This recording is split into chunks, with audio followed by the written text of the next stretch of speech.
ডিমের অমলেট কার কার প্রিয় বলো, আর যাদের প্রিয় তারা চলে আসো, আর যারা আসতে পারবে না তারা অবশ্যই এই ভিডিওটি দেখো আমি কিভাবে ডিমের অমলেট বানাই। তো চলো দেখাও। তো কিছুই না, দেখো এখানে আমি 2টো ডিম ফাটিয়ে নিয়েছি, আর পেঁয়াজের সাথে আমি লবণ আগে মাখিয়ে রেখেছিলাম।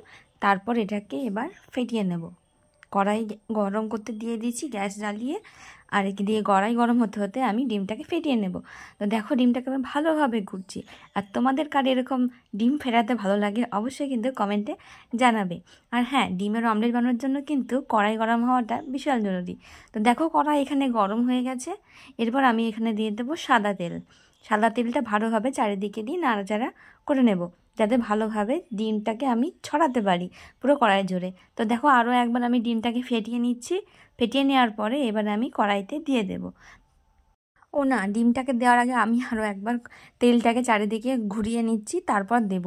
অবশ্য সবাই তোমরা ডিমের অমলেট করতে পারো, তবুও দেখো আমি ঠিক কীভাবে এই অমলেটটা বানাই। আমার কিন্তু অমলেট খেতে খুব দারুণ লাগে। তোমাদের কেমন লাগে কিন্তু অবশ্যই জানিও। এবার আমি ডিমটাকে দিয়ে দিলাম চারিদিকে ছড়িয়ে যতটা পারলাম।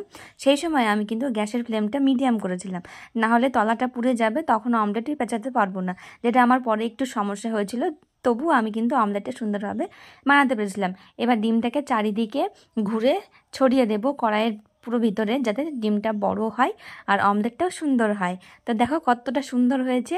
2টো ডিম দিয়ে পুরো কড়াই আমি ভর্তি করে ফেলেছি, দেখতেও সুন্দর লাগছে। আর হ্যাঁ, আমি এখানে ডিমের অমলেটে হলুদ আর কাঁচা লঙ্কা কোনোটাই ব্যবহার করিনি।